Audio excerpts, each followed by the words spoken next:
Neutrality is not an option. And so many Christians are under the deluded impression that if we just keep our head down, if we just go to church, if we just practice our faith in our home, if we just do that they'll leave us alone. But they won't. They won't. I don't know if you've been watching lately, but it's not enough for you to just refuse to be hostile. It is now demanded that you bend the knee and confess Caesar is Lord.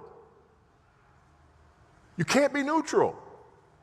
Try to be neutral if you want to. We're just going to be neutral. We're just going to go about our life. Yep. And then your daughter lines up in a track meet and there's a boy racing her.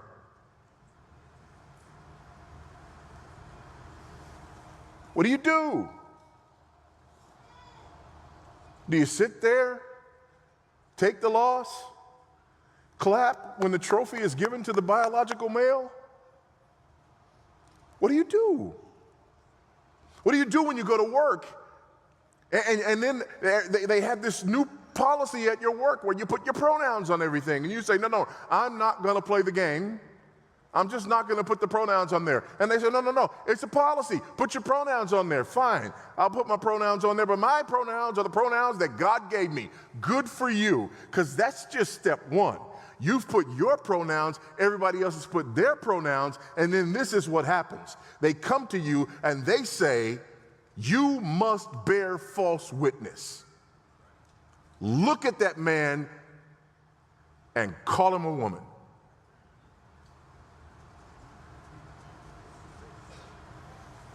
Neutrality is not an option. Go get your PhD.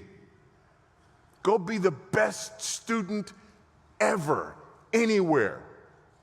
Go try to write a grant proposal.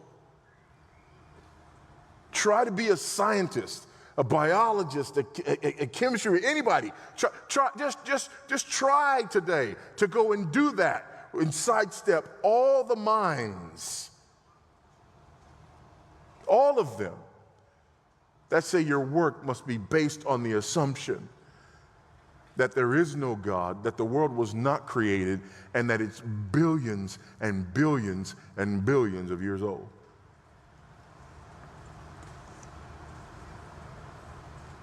Neutrality is not an option. Try as you might. And it always boggles my mind, right? You can have one person who says the world is 30 billion years old. Great.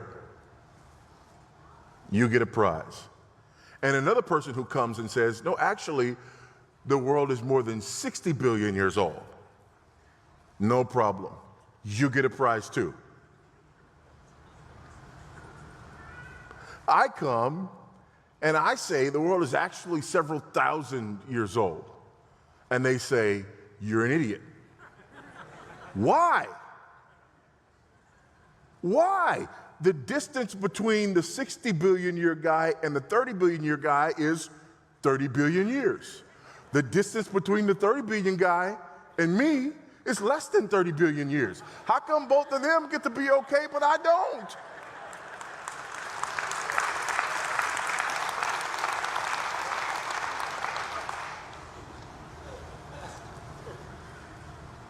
Neutrality is not an option, folks.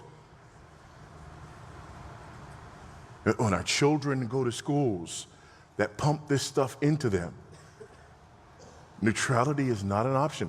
In your family, some of you have experienced this.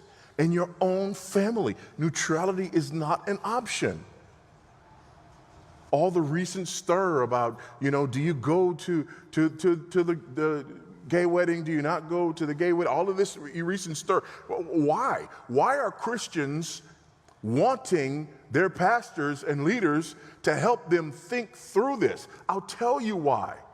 Because when the family or the extended family comes to you and says, Johnny's marrying another man, they know that you're a Christian.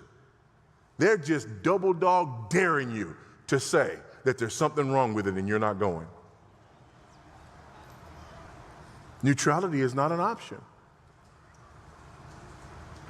It's not. By the way, why is neutrality not an option? I'm glad you asked. Because these worldviews are rooted and grounded in atheism. They're rooted and grounded in the idea that there is no God. And because there is no God, we are accountable to no one, to nothing except ourselves. That's why we use phrases like my truth. We're accountable to no one. If there is a God, all of these worldviews fall. So you cannot go around proclaiming your worldview that is rooted and grounded in the existence of the one true and living God, the God who was and who is to come, without there being this clash. So neutrality is not an option. I'm sorry. If you thought you could get out of this unscathed, I'm here to tell you tonight, you cannot and you will not.